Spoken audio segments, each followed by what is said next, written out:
Hello folks and welcome to Game 5 in the best of 5 series between FXO, mOOnGlade, and Squirtle here on Scrap Station. mOOnGlade spawning as the blue Zerg player, now moving out with this Overlord at the 3 o'clock position. The Moon Overlord obviously making its way to the red Protoss base. The red Protoss base here and at the 12 o'clock location on Scrap Station. Everyone's favorite Scrap Station, space station-ish 1v1 map with only 2 spawning locations. So the game is now underway, probe and drone still being created, and it doesn't look like anything out of the ordinary currently coming into play. So Squirtle, gonna go ahead and start trading up a probe in just a moment as this one pylon being warped in on the low ground. So low ground pylon, we should be seeing a forge and perhaps a gateway here. So we may see a forge fast expansion. The only problem here on Scrap Station is the addition of these backdoor rocks. The reason why forge fast expansions weren't that popular on Scrap Station is because units can easily walk into this location here. With the addition of these rocks, it does take a little bit more time, but a Zerg player who knows that their opponent is trying to go for a fast expansion can easily just use easily just use roaches instead. Back over here we now see a hatchery continuing to just train up more, and it looks like it is going to be a fast expansion. And will he be able to get it in time? Yes! Glade was able to just get it just in time, 1 or 2 steps ahead of that probe. A day late, a second short, and a dollar short, I guess, or a mineral short for that probe to try to deny that expansion. Back over here, it looks as though Squirtle instead of going for a gateway first, is gonna go for a nexus of his own. That is a very, very ballsy move by Squirtle. So Squirtle going for a nexus first, a 17 nexus before a pylon. That's pretty unheard of, as another pylon may be warped into play in just a moment. Where is it? Where is it? Come on, don't make me a liar. Oh, he is currently supply locked. So Squirtle opting to go for a gateway first and still doesn't have a pylon. So we're gonna warp in a pylon on that back door, and that is gonna hurt his economy tremendously. You can now see that mOOnGlade should be able to just start training up a lot more drones in just a moment. The only saving grace for Squirtle now is the use of that chrono boost. He is trying to produce a probe, but that probe is currently supply locked, unable to get out of that nexus. And there we go, finally being chrono boosted out, and now we see double gas also being warped in. Squirtle is going to take a severe hit to his economy as he doesn't have that many probes, and if he does try to saturate both of these assimilators with probes, he is going to be behind 6 probes and then fall behind perhaps 12 drones only mining. A little bit of an opening there, so I'm kind of surprised, but I'm curious about that. Perhaps a Cybernetics core will go here eventually, making a very narrow choke point there. You can now see the hatchery has been completed. mOOnGlade is training up 2 queens, photon cannon and Cybernetics core coming into play. There's that Cybernetics core, and this is gonna be a macro game, folks. A very, very long macro game. We also have a probe hiding down over here.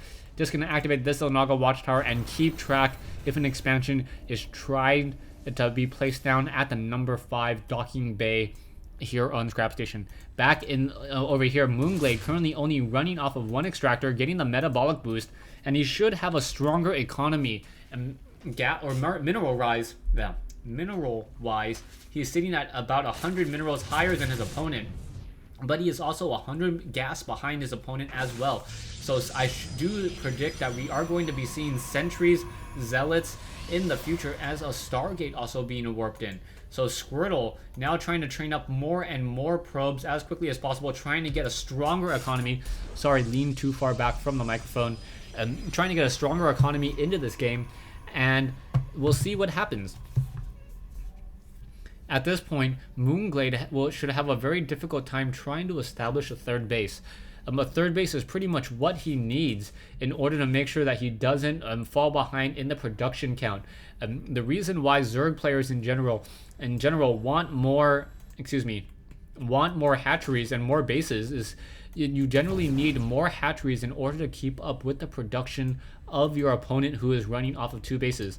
If your opponent is running off of 2 bases, that probably means he has anywhere from 8 to 10 production buildings.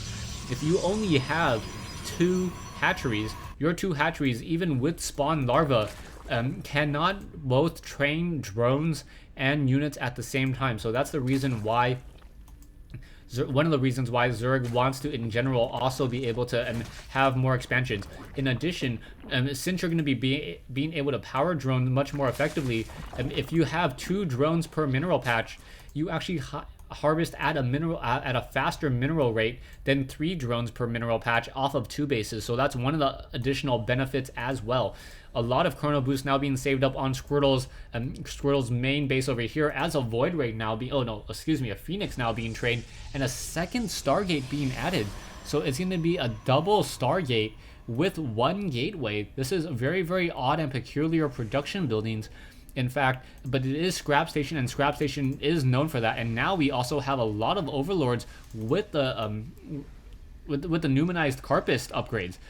So that may mean, oh no, he's using the Numinized Carpus, Glade is, in order to set up a creep highway. I like this play. Glade also does have one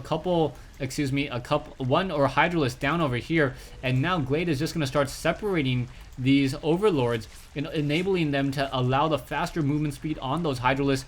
Hydralisks are going to get the movement speed upgrade and the range upgrade by fighting on creep. A Roach now being trained up, as well as more Phoenixes being added to the army. He is going to try to use Phoenixes to perhaps stall and hold off the attack. The Numinized Carpus on that Overlord with that faster movement speed.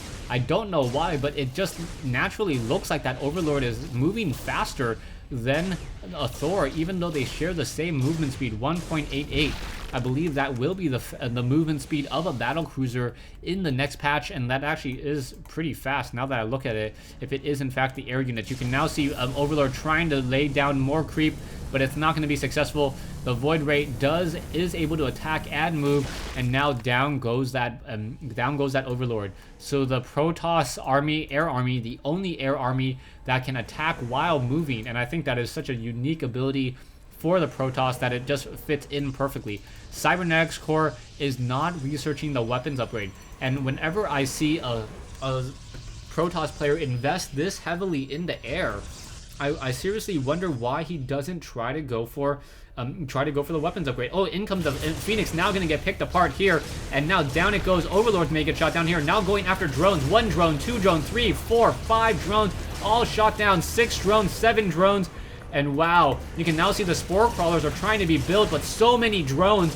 Beautiful play here by Squirtle. Squirtle completely shutting down one whole base. There is no longer any energy. Oh, sorry, enough energy for a little bit. Now that the Hydralisks are now joining on the fight, you can see that these Phoenixes do not want to engage. And oh, the Phoenix is just simply passing by that army of Overlords there. Those Overlords could have gotten shot down, picked apart. Phoenixes, however, are going to be able to finish off this Overlord. Down it goes, and now, wow, 35 drones versus 55, and this is after mOOnGlade is now power droning back up, training 5 drones at a time. You can see a large number of Overlords here. The Overlords, I believe, sound like, what do they sound like? Yeah, they sound like a toilet flushing when they're in a large group like that. Anyways, a little bit of humor for you guys, if you guys like toilet humor. Anyways, Phoenix is now backing around and pulling away. Once again, a lot of Phoenixes getting a lot of damage and a lot of kills. Those ion cannons dealing additional damage towards those light units. But the Phoenix army is now just having a problem. They're in the air and able to dominate the skies, but there's not much you can really do. Squirtle now taking the island expansion, and this is pretty unheard of as well. Taking a 3rd base at the island location, but I believe this is pretty safe. And with the sheer number of Phoenixes in the air, mOOnGlade is most likely not going to invest in Mutalisks. That would be a pretty silly idea at this point. So by making him not invest in Mutalisks, he knows that this island expansion doesn't have much to worry about at all. One Void Ray now hiding out over here. Poor Zerg activating the Zelnaga Watchtower, only to get shot down. Another group of Phoenixes, the same group of Phoenixes, now able to shut down this Overlord here. Down it goes. And now more Void Rays are still being trained. At this point, I would say get the Fleet Beacon, get carriers, get the weapons upgrade, and utilize those Phoenixes to the best of their ability. You can see now Overlords back over here. Phoenixes or Hydralisks are now wandering around. Level 2 weapons upgrade. Corruptors, in order to try to counter Phoenixes, they do not win out, as Squirtle now actually transporting probes. I know in theory there's nothing too crazy about actually transporting probes to an island expansion, but the amount of time, attention, and dedication to actually do it, pretty amazing by Squirtle. He does have that Warp Prism now, and holding that island expansion, keeping even on bases with mOOnGlade. There's that level 1 weapons upgrade that I was talking about, and with that level 1 weapons upgrade, I believe they should have a better time in dealing with Corruptors. There are also a lot of Hydralisks here. The Overseers do have armor upgrades. Do the Overlords? Yes, the Overlords do not have armor upgrades. So that one Overseer there, in order to, I guess, detect any observers and also detect any also Dark Templar, if Dark Templars are ever warped into play. So these Phoenixes still wandering around, this Observer has to be very careful. It is going to get spotted by that Overseer and then shot down by those Hydralisks very easily. You can see that Observer, oh, down it goes, just falling into space. I don't know how you fall in space. Gravity platform, artificial gravity. Phoenix is still wandering around, not quite sure what they can do anymore. Taking a look back over here, the Corruptors trying to engage. The Corruptors naturally have a base 2 armor. If you don't know what that means, it pretty much means that the ion cannons of Phoenixes do diddly squat against the thick armor plating and the anti-light or the armored units of those Corruptors, only taking 6 damage per attack. 6 damage per attack compared to the 13 that those Corruptors are able to do, but the Phoenixes do attack a little bit faster. But then you also have to calculate into corruption, and it gets all confusing. Back over here, one Creep Tumor, one Zergling still hanging around. Both sides just producing more and more units. Army-wise, 171 versus 182. Glade a little bit in the lead, and now caught up in terms of drone versus probe production. Back here, Glade pretty much thinking that... Oh, I hit B on accident. Glade pretty much thinking that his opponent is still running off of 2 bases. There is also one Changeling there, and nicely done. Glade using this one Changeling in this position to make it look like he's purposely holding that location there, as though he doesn't want to move out. We can now see the Void Rays making their way over towards the destructible rocks. A lot of Void Rays in the air, and those Void Rays are going to be a little bit of a problem. We can see Corruptors now over here, and the Corruptors finally see what it doesn't want to see, an island expansion. And that island expansion means that he was no longer ahead, or nearly as ahead as he thought he was. There is still one Void Ray, and that Void Ray does have the weapons upgrade, so it is dealing a significant amount of damage against those units. No movement speed upgrade though. The Void Ray, as there are currently no more Flux Veins. Phoenix is now in the air over here, army-wise. 7,000 versus 7,000, so this next battle is going to be epic. Wow. Is going to be epic. Forge upgrade now being chrono boosted as well. Stalkers and Colossi level 1 weapons upgrade. Both sides just trying to figure out what exactly they can do. Another hatchery has been placed down by mOOnGlade. Corruptors looking for their target. 12 or 16 Corruptors now on the move, and those 16 Corruptors will be able to essentially two-shot any Colossus, even if they are under the protection of that Guardian Shield. A probe now activating this Naga Watchtower. There are a lot of Corruptors in the air, and almost 21 Corruptors in the air. The Corruptors, however, do not have weapons upgrade. So if those Void Rays are able to actually get some damage in, perhaps get fully charged, they may be able to shut down the rest of those units. We can now see more, quickly getting taken down. Two Changelings getting quickly taken down over there. Phoenixes are still over here. The Phoenixes are now dealing a little bit more damage, and now with no fleet beacon, unable to deal any more damage. And here we go. Here's the battle. Here's that Guardian Shield. Phoenixes battling now back and forth. In comes those force fields, and now those Phoenixes are able to get a lot of damage. Losses. Wow, Glade took a beating in that fight, as the losses are now going to start to slowly mount up. Production-wise, 9 more Corruptors once again being trained, and the Colossi. 6 Colossus able to just simply attack move. Phoenixes and Void Rays, both sides going to battle it out. Those Corruptors do not want to engage those units over there. Corruptors battling it out. Phoenixes in the air. Void Rays, and this attack ball, this biomechanical, or this mechanical ball from Squirtle is absolutely devastating. You can see how much damage those Void Rays are able to do, especially as their additional +1 range and fully charged. Stalkers now coming in, Colossi continuing to battle it out, Void Rays absorbing much of the damage from those Corruptors, allowing the Colossus to just not suffer any damage at all. And there are still a lot of Void Rays. A lot of Void Rays continue to battle out. Those Corruptors are using that corruption ability to try to get as much damage as possible. But the Void Rays have equal range compared to those Corruptors, and wow, that is gonna be GG. I cannot see how it would be possible that mOOnGlade would be able to get back into this game. And there's the GG, yo. Congrats to Squirtle for moving on. I'm not exactly sure how far into the IEM he is. I'm sure someone will update it in the someone will update it in the comment section. But yeah, really well played games. Squirtle, the Protoss army, simply unstoppable at that point.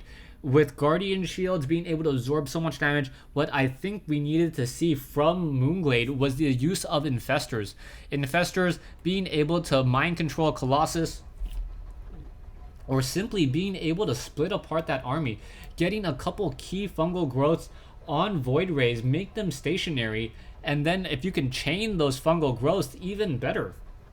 But Colossus, only with 1/1 upgrades, and a large number of Void Rays able to take that win. So for everyone who complains about only 3 units in a Terran army, the Protoss army, very exciting match with only Colossi, Void Rays, and Stalkers. Thanks for watching. Thanks for listening. I hope you guys enjoyed this 1v1 replay between Squirtle and mOOnGlade. Hope to see you guys on BattleNet.